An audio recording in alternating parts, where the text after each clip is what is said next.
Mesdames, Messieurs, bonsoir. Bienvenue à cette grande édition d'information sur la télévision Labari. La prorogation des mandats de conseils municipaux et régionaux, à l'exception de la ville de ceux de Niamey, continue toujours à susciter des réactions. Après les partis politiques, la société civile et les citoyens, aujourd'hui le constitutionnaliste se prononce dans ce reportage signé Ismaël Moumouni et Sadou Doumi. Décidé par le Conseil des ministres tenu le jeudi dernier et conforme au Code général des collectivités territoriales. Un code qui donne plein pouvoir aux autorités de rallonger le mandat des conseillers qui sont déjà en fin de mandat. La prorogation qui est intervenue donc avant-hier en Conseil des ministres s'explique par le fait que la dernière prorogation jusque-là en vigueur doit expirer le 16 août prochain et qu'à compter donc du 17 août 2017, donc les conseillers locaux ont vu leur mandat prorogé d'une durée de 6 mois et encore en dehors, donc à l'exception de la ville de Niamey, donc le conseil municipal, le conseil de ville de Niamey et le conseil des arrondissements communaux de Niamey qui n'ont pas vu leur mandat prorogé, contrairement aux autres villes de Niamey, du Niger, à savoir la ville de Zander, la ville de Maradi et la ville de Tawa. La loi est impartiale et s'applique à tous, mais le fait d'y mettre fin uniquement au mandat des maires de Niamey crée ainsi une rupture d'égalité. Et la loi a un caractère général et impersonnel et la loi n'admet de discrimination que lorsque les situations ne sont pas semblables, ne sont pas identiques. Donc aujourd'hui, on peut se poser la question de savoir effectivement le non-renouvellement des mandats des conseillers de ville de Niamey, des conseillers d'arrondissement communaux. Est-ce que ça ne crée pas une rupture d'égalité entre les autres conseillers de ville et les autres conseillers d'arrondissement communaux pour les trois autres villes du Niger, à savoir donc la ville de Zander, Maradi et la ville de Tawa. Donc c'est ce que j'ai dit. Qu'est-ce qui explique cette spécificité de Niamey? Mais je pense qu'on peut légitimement se poser la question de savoir si cette décision ne crée pas effectivement une rupture d'égalité entre ces villes. Bon, si bien que, comme je l'ai dit, on n'a pas vu le décret pour voir si le décret a été motivé, ce qui peut justifier justement un tel traitement qui a été réservé donc à la ville de Niamey. Pourquoi mettre fin uniquement au mandat des maires de la région de Niamey? En tout cas, la population attend avec impatience le motif d'une telle décision de la part du gouvernement. Et puis, cette brève, le 4 août dernier, le Premier ministre a saisi la Cour constitutionnelle pour contrôle de conformité à la Constitution de la loi organique portant code électoral du Niger. Ainsi, dans un arrêt numéro 005/CC/MC du 10 août, la Cour déclare la loi organique portant code électoral du Niger, adoptée par l'Assemblée nationale le 28 juillet 2017, conforme à la Constitution. Autre aspect de cette édition, présentation ce matin à l'Office central du trafic illicite des stupéfiants d'un groupe de trafiquants de drogue. C'est une importante quantité de drogue qui a été saisie avec les 4 trafiquants du groupe. Le reportage de Nafisa Yahya et Sadou Doumi. Ils sont 4 malfrats spécialisés dans le trafic de drogue que la police nationale a mis hors d'état de nuire. Ils ont été présentés à la presse ce lundi à l'Office central du trafic illicite des stupéfiants. Parmi eux, 3 de nationalité étrangère qui transportent de la cocaïne et l'autre de nationalité nigérienne transportant lui 120 000 comprimés d'escazépam. L'actrice a procédé aujourd'hui à l'interpellation de 4 individus, dont 3 de nationalité nigériane, le 4e de nationalité nigérienne. Donc les 3 Nigériens sont spécialisés dans le trafic national et international de la cocaïne qu'ils transportent pour l'acheminer à Niamey. Le 4e, qui est de nationalité nigérienne, a été interpellé avec à sa possession pas moins de 120 000 comprimés de diazépam.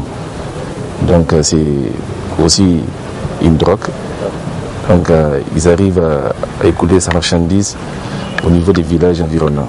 En effet, cette cocaïne, après acheminement, est transformée ici au Niger en des doses de crack vendues à 25 000 francs l'unité. Après l'avoir amené sur le territoire nigérien, donc ils procèdent à la fabrication de cette dernière avec d'autres produits pour donner ce qu'on appelle le crack. Donc ils font des petits cornets qui vendent à 25 000 francs l'unité. Et vous avez là le cornet devant vous. Le petit cornet fait 25 000 francs CFA. Voilà un peu.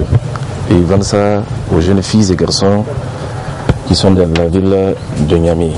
Et souvent les enfants en cours d'argent se trouveront de l'obligation de placer en gage des parcelles, des portables, des véhicules, des ordinateurs portables qu'ils arrivent souvent même à voler, rien que pour avoir ces petits cornets afin de subvenir à leurs besoins.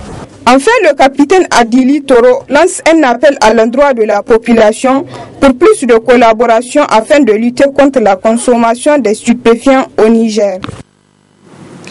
Grogna des habitants du quartier Kwarategi, en effet, un grand ravin en plein cœur de leur quartier menace la survie de ses habitants. D'où ces cris de cœur, reportage Abdul Razak Léo et Aboubakar Sele. Le calvaire des habitants de Kwarategi, c'est ça. Un ravin digne d'un film apocalyptique en plein cœur de ce quartier qui prive les habitants de leur liberté. Oui, la liberté d'aller et venir, la liberté de vaquer convenablement à leur occupation, la liberté de s'épanouir, la liberté de vivre, tout simplement. C'est un grand ravin parce que cette ravin, elle côtoie l'ensemble de Kwarategi. Parce que de ce côté jusqu'au fond de Kwarategi, ces ravins-là existent. En cas même de problème, vraiment, on a des problèmes ici. Parce que s'il y a quelqu'un qui est malade ici, on ne peut pas avoir la voie pour la prendre, aller au dispensaire. Ces ravins-là, vraiment, nous souffrent à cause de ces ravins-là. Vraiment, moi, à ma connaissance, je n'ai jamais vu une autorité ici qui vient ici pour nous demander le problème de ces ravins. C'est seulement au moment des élections que pour certains, ils viennent ici, ils nous disaient qu'une fois avoir le pouvoir, et il peut nous amener des aides pour avoir au moins des voies, des passages sur ces ravins-là. Voilà, à Kwarategi, si la personne il est parti de la journée à Niamey, si il plaît là-bas, il est à côté, de l'autre côté, vraiment lui il va dormir, il va passer la nuit sans autant aller chez lui. Il va passer la nuit chez quelqu'un parce qu'il ne peut pas traverser les ravins à cause de l'eau. Cet énorme monstre, comme l'appellent les habitants, qui à chaque fois qu'il pleut engloutit leurs maisons, leurs richesses, les animaux, existe depuis des années. Ça existe depuis longtemps. Au moins ça dépasse même 20 ans. Et si au moins si nous avons la capacité de contrecarrer ces ravins-là, on l'a déjà fait depuis. Mais ça dépasse notre capacité. C'est pour cela vraiment nous lançons un appel auprès de nos autorités compétentes qu'ils viennent nous aider vraiment pour avoir une amélioration des passages devant à cause de ces ravins. Partout ici, ce sont des maisons. Ce ne sont pas des vins, ce sont des maisons. Ce sont des chefs de famille et leurs familles qui ont quitté les lieux à cause de ces ravins-là. Et ils n'ont même pas là où ils vont aller s'installer. En attendant que les autorités compétentes puissent avoir un regard plus clément sur eux, les habitants de Kwarategi, la main sur le cœur, espèrent qu'il ne pleuve pas aujourd'hui ou demain. En cette période pluvieuse, les voies d'accès de plusieurs quartiers de la capitale Niamey sont impraticables, à l'exemple du quartier Niamey 2000. Une situation qui pénalise surtout ceux qui empruntent les taxis et autres transports en commun. Le reportage est de Nafissa Hassan et Abdou Nasser Seydou. En cette période de pluie, beaucoup de quartiers de la capitale se trouvent dans une situation peu enviable. C'est l'exemple du quartier Niamey 2000 où la plupart des rues sont complètement impraticables, ce que fustigent ces riverains. Il y a des problèmes.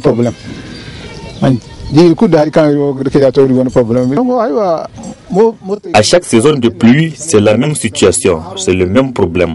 Nous vivons un calvaire qui ne dit pas son nom. Les eaux de pluie stagnent, bloquent du coup le passage.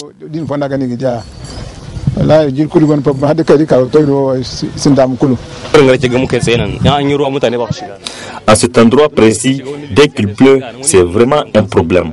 Personne ne peut passer par là. Même le chauffeur parfois essaie de faire demi-tour. Des voitures se bloquent. Impuissants face à cette situation désastreuse, les riverains lancent un cri de cœur.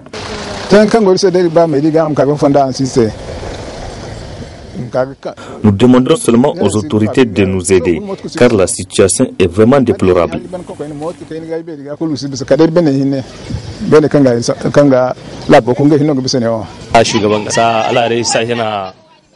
Cette situation est vraiment déplorable. Nous demandons aux autorités de nous venir en aide, et cela en trouvant des solutions définitives à ce problème. Les responsables en charge d'assainir la ville de Niamey doivent ainsi prendre leurs responsabilités en main afin de résoudre cette situation qui n'honore guère l'image de la capitale. Déclaration samedi dernier au Sénat de l'association nigérienne pour la défense des droits de la femme et de l'enfant Hakim Iyali en vue d'examiner l'évolution de la situation née de l'enlèvement de 39 femmes et enfants de Ngalewa par Boko Haram. Le résumé de cette déclaration avec Abdul Nasser Dantoufo et Abdul Nasser Seydou. Après la journée de solidarité organisée à l'honneur des 39 femmes et enfants enlevés par Boko Haram à Ngalewa, journée organisée par les autorités régionales de Difa, c'est autour de l'association nigérienne pour la défense des droits de la femme et de l'enfant Hakim Iyali de rendre publique une déclaration pour ainsi condamner le mutisme des structures et organisations de défense des droits de l'homme ainsi que la communauté internationale. Dénonçons avec la dernière énergie toute action relevant du terrorisme d'où qu'elle vienne. Condamnons vigoureusement ces actes d'assassinat de ces paisibles citoyens et l'enlèvement des femmes, filles et enfants et demandons impérativement leur libération sans condition. Appelons la communauté internationale sur la nécessité d'une riposte vigoureuse contre Boko Haram et affirmons notre soutien à toutes les initiatives visant la libération de ces femmes, filles et enfants. Invitons les associations des droits de l'homme, les associations féminines, la société civile nigérienne en général ainsi que toute la population à une forte mobilisation pour dénoncer, condamner et exiger la libération des personnes enlevées. Demandons à l'Union africaine de s'impliquer activement dans la lutte contre le terrorisme dans la zone du lac Tchad et partout ailleurs en Afrique. Invitons les États africains ainsi que la société civile africaine à faire preuve de prospective et de solidarité face aux actes de tout terrorisme qui menacent nos différents pays. À l'instar de la réaction planétaire suscitée par l'enlèvement des jeunes filles de Chibok et qui a entraîné une mobilisation autour du slogan « Bring back our girl », ramener nos filles, là où des personnalités, et non des moindres, comme la première dame des États-Unis et la veuve de Nelson Mandela, se sont associées à cette campagne. Associons-nous autour du slogan « Amaidomomu Iyalimu ». Par la même occasion, l'association nigérienne pour la défense des droits des femmes et de l'enfant Hakim Iyali a tenu à exprimer sa solidarité aux familles du roman éprouvées tout en apportant leur soutien aux forces de défense et de sécurité nigériennes. Les lampions de la 3e édition du tournoi international de taekwondo se sont éteints dimanche soir à l'Académie des arts martiaux. Le tournoi est organisé par une ancienne championne du Niger de cette discipline, Amsa Adamou Haruna, avec la collaboration de la Fédération nigérienne de taekwondo. Le compte-rendu de Hassan Saleh Mustafa et Sadou Doumi.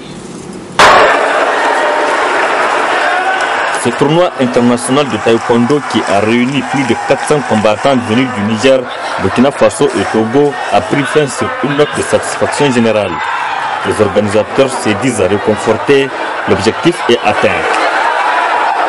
Cette initiative qui cadre parfaitement avec la mission de promotion et de développement du taekwondo contenue dans le cahier des charges de la Fédération nigérienne de taekwondo a naturellement été encouragée et soutenue par le comité exécutif national qui s'est impliqué pour lui assurer le succès escompté. Ce faisant, nous aurons la chance de maintenir et de faire progresser le flambeau qui trône aujourd'hui sur la première marche du podium en Afrique et sur la 8e marche dans le monde en ce qui concerne le taekwondo. Le bilan peut déjà au stade actuel être qualifié de très satisfaisant car tout se déroulait dans le calme. Du 12 au 13 août, les taekwondoïns ont compéti dans 18 catégories en dames et en messieurs sur le tatami de l'Académie des arts martiaux. Ainsi, les différentes finales se sont disputées sous les yeux du premier responsable du sport nigérien, le ministre Kassoum Mokhtar, qui a salué et encouragé les initiateurs. Je sais que ça n'a pas été facile, c'est dans un grand sacrifice que vous avez réussi à organiser cette 3e édition, à mobiliser tous ces jeunes, mais je pense que vous avez réussi.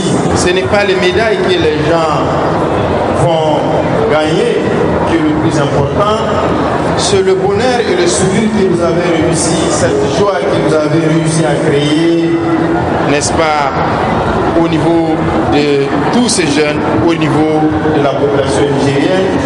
Vous ne pouvez pas le faire, ce sourire n'a pas de prix, mademoiselle Aïssa. Comme je vous ai dit, soyez endurante, gardez le cap.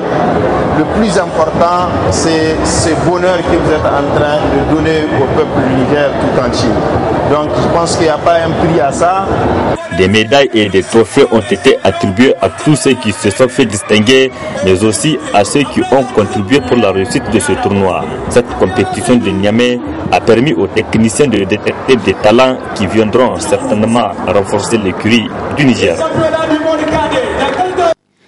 Je vous donne la lecture de ce communiqué de presse de l'Association nigérienne des éditeurs de la presse indépendante, ANEPI.